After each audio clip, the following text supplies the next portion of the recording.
55, 55 और 95 हर उम्र के लिए यकसा मुफीद, मफाद आम्मा का आलम बरदार। जरूर सब्सक्राइब करें, लाइक करें, शेयर करें और बेल आइकन प्रेस करना न भूलें। Rabbani the scholar YouTube channel.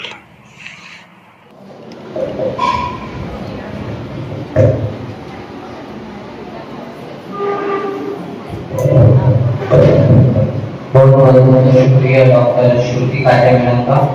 अभी मैं दूसरे oncologist doctor Yamini Baviskar madam का इस्तेमाल करने के लिए डॉक्टर जिक्रा और डॉक्टर सैयदा मैडम से दरख्वास्त करता हूँ कि वो स्टेज पर आए।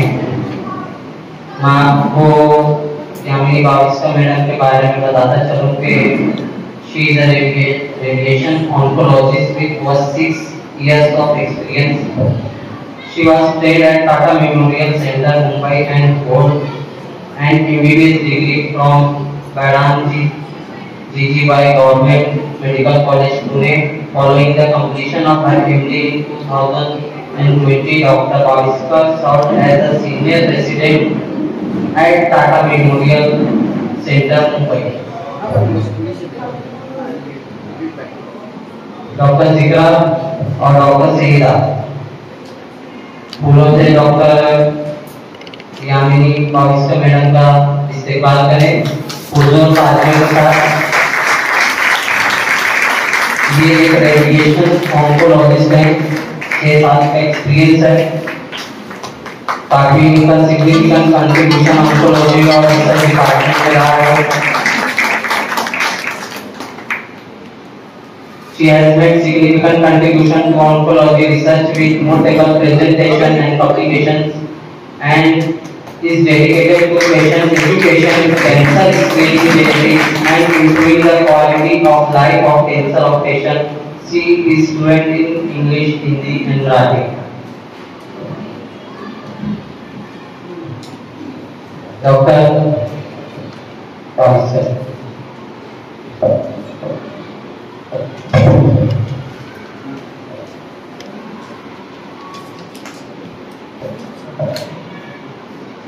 शुक्रिया।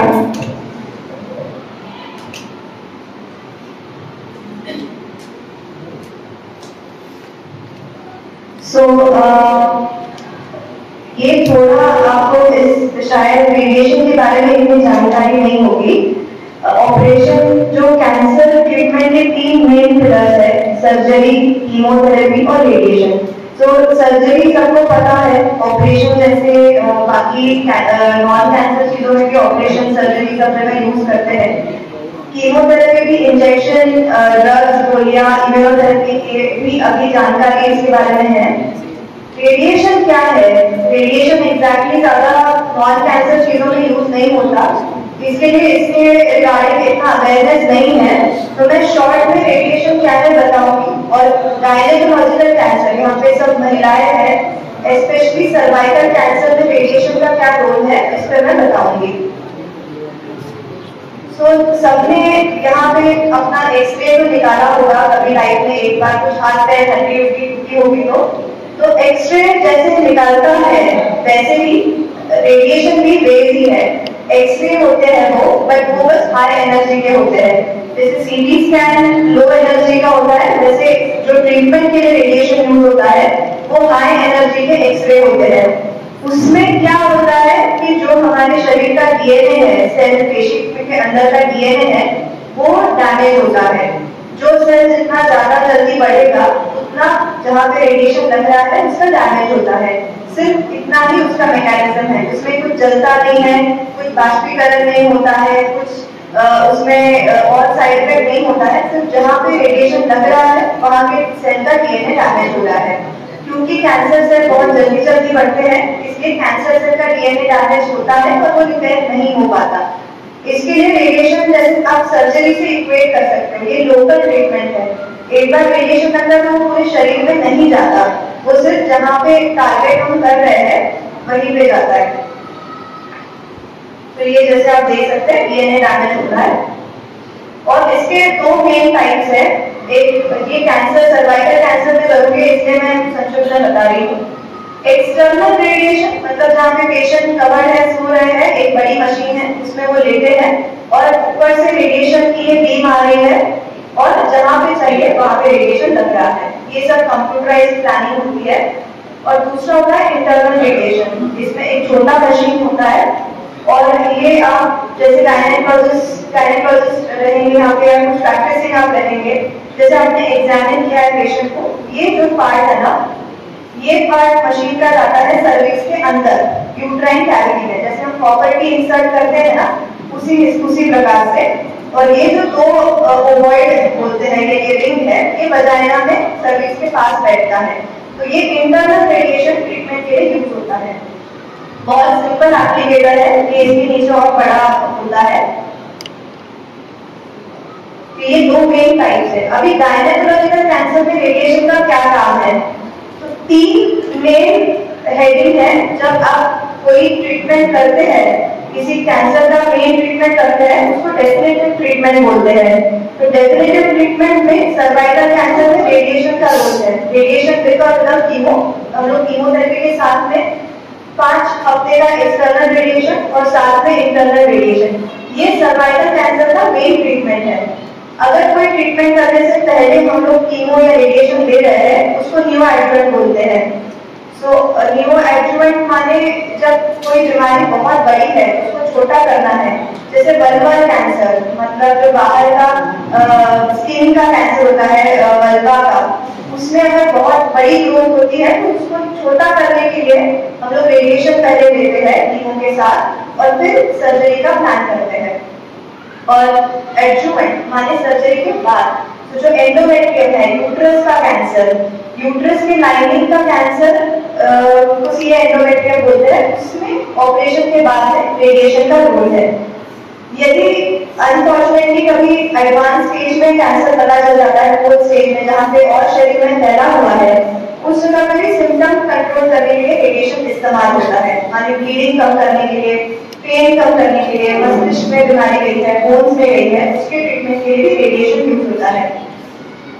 इसमें कोई क्वेश्चन नहीं है आपको? अगर कोई क्वेश्चन है तो आप हाथ उठा के पूछ सकते हैं, ठीक है? ये मैं थोड़ा स्किप करती हूँ। बेसिकली जो रेडिएशन प्लानिंग है, ये मशीन है हमारी, जैसे आप देख सकते हैं नासिक के अत्याधुनिक मशीन हमारे सेंटर में अवेलेबल है एक्सटर्नल रेडिएशन के लिए। और ये मशीन सब कंप्यूटराइज होती है। अभी वो अंदाजे से कोई रेडिएशन नहीं देता है। पहले पेशेंट को ओपी में चेक करेंगे, उनके साथ स्कैन्स देखेंगे, उनका एग्जामिनेशन करेंगे, फिर उसके बाद डिसाइड होगा कि क्या डोज है, क्या डायग्नोसिस है। उसके बाद में उनका सीटी स्कैन होता है, उस पर कॉन्ट्रोल करके प्लान बनता है। ये वाले पिक्चर में आप देख सकते हैं कि जैसे ये सर्वाइकल इसका प्लान बना है, ये ऊपर यूरिनरी ब्लैडर है, नीचे रेक्टम है। तो ये पूरा स्पेयर करके रेडिएशन बस जहाँ पे चाहिए वहां पे रेडिएशन लगता है। और जब ट्रीटमेंट होती है तो ट्रीटमेंट के साथ भी हम लोग मैच करते हैं कहाँ पे रेडिएशन लग रहा है, कहाँ पे ट्रीटमेंट प्लान है। तो ये 1 मिलीमीटर प्रिसीजन तक का हम लोग प्रिसाइजली ट्रीटमेंट कर सकते हैं। मतलब 1 मिलीमीटर तक का हम लोग एडजस्ट करके बराबर रेडिएशन दे सकते हैं। सर्वाइकल कैंसर आप सभी को पता होगा, मैं ज्यादा डिटेल में नहीं जाऊंगी। ये नॉर्मल सर्विक्स है और ये जैसे जैसे स्टेज बढ़ता है वैसे आप देख सकते हैं सर्विक्स। आपने बहुत पेशेंट्स को एग्जामिन भी किया होगा जिनको सर्वाइकल कैंसर में बायोप्सी ली होगी, तो उसमें ऐसे दिखता है। तो ये औरतों में इंडिया में सबसे सेकंड मोस्ट कॉमन कैंसर है। ब्रेस्ट फर्स्ट मोस्ट कॉमन है और सर्विक्स सेकंड मोस्ट कॉमन है, मेजर हेल्थ प्रॉब्लम है। लेकिन आप सबको जो समझना है वो ये है जो नीचे लिखा है, अगर टाइम से डायग्नोस हुआ और ठीक से ट्रीटमेंट हुआ तो वो कंप्लीटली क्योरेबल है, पूरी तरीके से ठीक हो सकता है। जैसे अभी मैम ने बताया वायरस की वजह से होता है वो ह्यूमन पैपिलोमा वायरस। सो यदि हम लोग ने वो डायग्नोस किया, उसको 10 साल लगते हैं सर्वाइकल कैंसर को बनने में। अगर सिम्टम्स नहीं भी है, पैप्समियर पे दिख गया और अर्ली स्टेज में पता चल गया, तो अर्ली स्टेज में हम लोग सिर्फ छोटा ऑपरेशन करके उसको निकाल सकते हैं। अगर छोटा ऑपरेशन नहीं कर पाते, थोड़े बूढ़े पेशेंट है, डर रहे हैं सर्जरी से, तो सिर्फ ब्रेकीथेरेपी करके हम लोग उसको ठीक कर सकते हैं, पूरी तरीके से ठीक कर सकते हैं। पर यदि थोड़ा एडवांस स्टेज में पता चलता है कैंसर, तो उसके लिए हम लोग को रेडिएशन और कीमोथेरेपी की हेल्प लेनी पड़ती है। इसके साथ भी it is completely curable. But जैसे जैसे स्टेज एडवांस होती जाती है वैसे वैसे क्योर रेट कम होते जाते हैं। तो मैं आपको एग्जाम्पल देके बताऊंगी। एक हमारे पास आए थे 55 साल के पोस्ट मेनोपॉजल ब्लीड, उनका महीना गया था, उसके बाद भी उनकी ब्लीडिंग शुरू हुई थी 2 महीने से। उन्होंने कुछ जांच वगैरह नहीं की, सबको लगा फाइब्रॉइड है, तो उन्होंने निकालने की कोशिश, तो ये लैप्रोस्कोपिक हिस्टेरेक्टमी का अटेम्प्ट किया, बट जब उन्होंने देखा कि अंदर तो कुछ मांस लग रहा है तो सब बंद कर दिया, यूट्रस बस थोड़ा सा निकाला और हिस्टोपैथोलॉजी में स्क्वामस कार्सिनोमा आया। Inferior pet marker of course positive थी, छूटी हुई थी। पेट स्कैन किया, पेट स्कैन में उनको बहुत सारे नोड्स भी थे, जो पैरायोटिक एरिया में बहुत सारे नोड्स भी थे 1-1.5 सेंटीमीटर के, और ये उनका बीमारी थी यहाँ पे जो आप देख सकते हैं, ये नोड्स भी है। तो ये कैंसर जो है ना, पुराने मतलब बहुत पुराने नहीं, अभी 2009-10 साल पहले भी इसको 4th स्टेज का कैंसर बोला जाएगा। 10 साल में ही इतना इम्प्रूवमेंट हुआ है कि इसको अभी 3rd स्टेज का कैंसर मान के हम लोग पूरी तरीके से ठीक करने वाला इलाज दे सकते हैं। सो कैंसर का ट्रीटमेंट जो है ना बहुत जल्दी इम्प्रूव हो रहा है। सो पहले इसको 4th स्टेज करके सिर्फ कीमो देते, अभी हम लोग एक्सटेंडेड फील्ड रेडिएशन देके पेशेंट को पूरी तरीके से ठीक कर सकते हैं। सो इसमें ना जहां जहां उनकी गांठें थी वहां सब जगह पे रेडिएशन दिया है। आप इस पे देख सकते हो स्क्रीन पे, ये जो कलर दिख रहा है ना वो डोज होता है रेडिएशन का, और उसके बाद में जहाँ पे रेड दिख रहा है वो एक्स्ट्रा डोज दे रहे हैं, जहाँ पे नोड्स थे उनको पूरा खत्म करने के लिए। और फिर इसके बाद इनके साथ में 5 साइकिल 3 हफ्ते वाले कीमो भी लगते हैं, जिससे कुछ बाल नहीं जाते, सिंपल होते हैं, टॉलरेट करने के लिए आसान होते हैं। और इसका ड्यूरेशन 5.5 हफ्ते, और उसके बाद में रेडियोथेरेपी जो इंटरनल रेडिएशन लगता है, हर 1 हफ्ते में 1-1 सिटी लगती है, वो बस आप जाओ रेडिएशन लो बाहर आ जाओ, ऐसा ट्रीटमेंट होता है। सो एक ही ट्रीटमेंट है, एक ट्रीटमेंट का ड्यूरेशन थोड़ा लंबा है, 6 हफ्ता 7 हफ्ता लगता है, पर पूरे कैंसर का इतना ही इलाज है, और ये ठीक से नहीं हुआ तो फिर कैंसर को ठीक करना मुश्किल है। तो सबसे जरूरी बात यही है कि एक तो पहले डायग्नोसिस थोड़ा जल्दी पता चले, सिम्टम्स आते हैं तो जल्दी डॉक्टर को दिखाए, और करेक्ट टाइम पे करेक्ट ऑन्कोलॉजिस्ट के पास रेफर कर दीजिए। सो आपको लगता है इससे वो ठीक हुए होंगे? ये इनका अभी 1 साल बाद का पेट स्कैन है, जहाँ पे ये मैंने कंपैरिजन के लिए रखा है। यहाँ पे ये रेड कलर में दिख रहा है ना नोड्स, तो ये कंप्लीटली इधर गायब हो चुके हैं। सर्विक्स आपको याद रहेगा कि इसमें जो ये इतना बड़ा गांठ दिख रहा था, इसमें कंप्लीटली गायब हो गया है। अभी बहुत महिलाएं मुझसे क्वेश्चन पूछते हैं कि जब ये ऐसे गायब ही करना है तो हम लोग ऑपरेशन से निकाल क्यों नहीं सकते, इसको पूरा ऑपरेशन ही कर देते हैं, सब चीज का ऑपरेशन कर देते हैं। तो इतना आसान होता तो रेडिएशन का अलग से फील्ड नहीं बनता। अनफॉर्चुनेटली सर्वाइकल स्क्वामस कार्सिनोमा में आप सब जगह पे ऑपरेट करके वो ठीक नहीं होता है। जो ये पूरी जगह पे रेडिएशन लगता है ना, तो ये पूरा वहाँ के सेल का खात्मा कर देता है।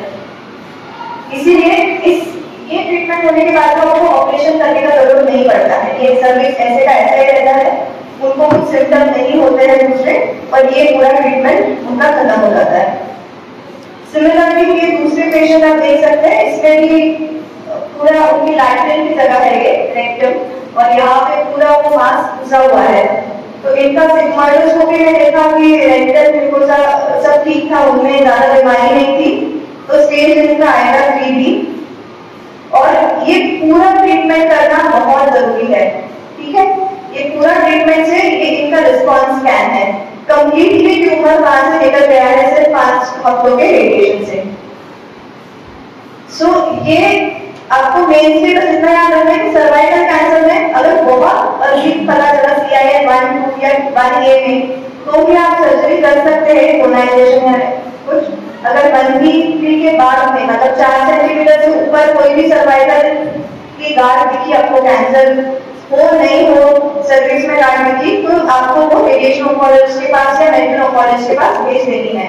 ठीक है, यदि बहुत पेशेंट्स कभी कभी ऐसे आते हैं कि उनको पता नहीं होता कि सर्वाइकल कैंसर है, उन्होंने पूरी तरीके से यूट्रस निकाल दिया है, और अभी गायनेकोलॉजिस्ट के पास आएंगे या आपके पास वो रिपोर्ट लेके आएंगे कि मैडम हमारा हिस्टेरेक्टमी हो चुका है, हमारा बच्चेदानी निकाल दिया है, अभी ये हमारी रिपोर्ट है, इसके बाद हमें कुछ करना है कि नहीं।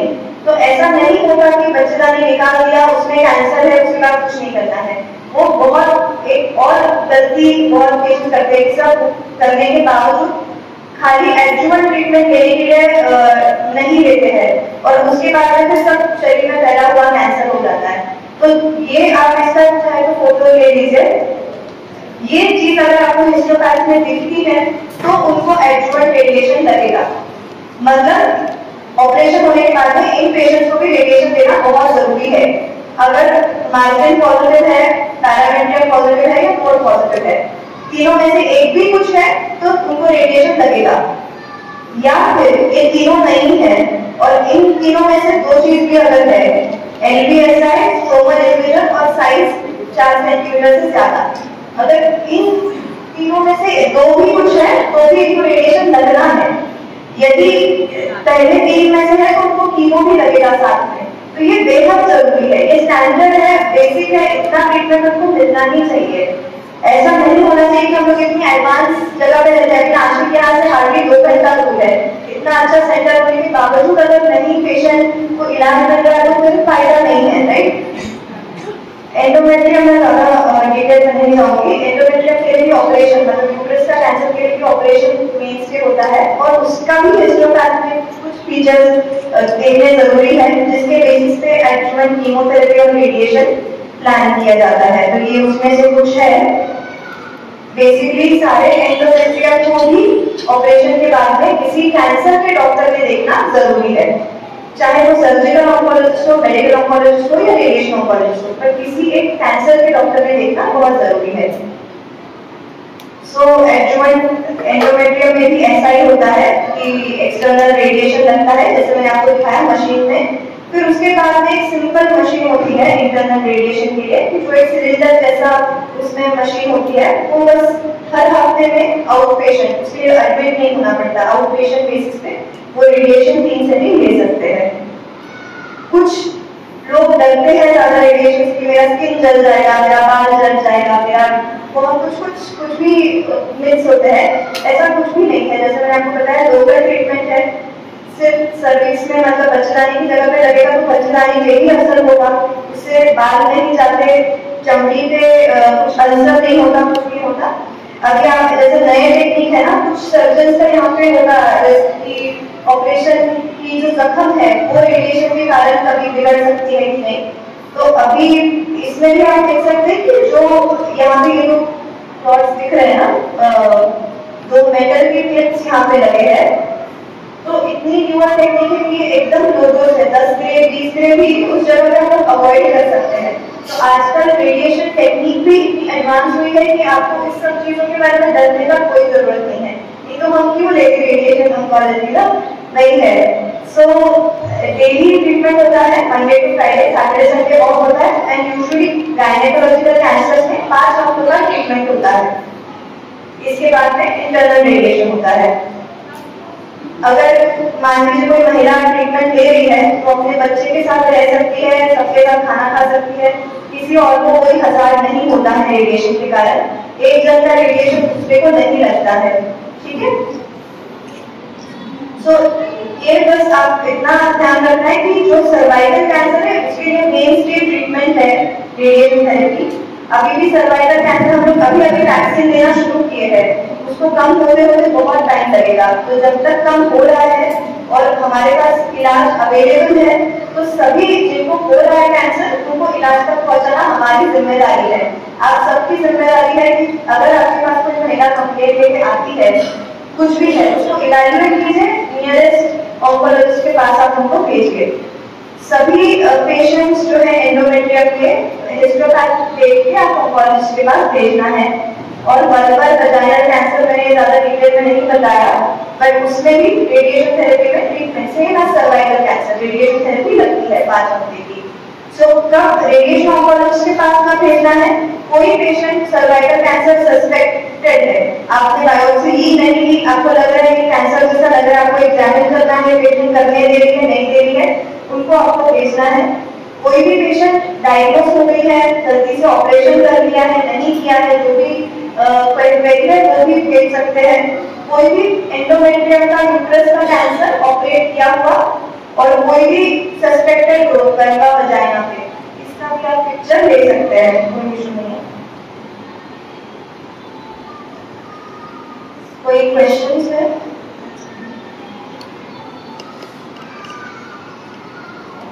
Thank you.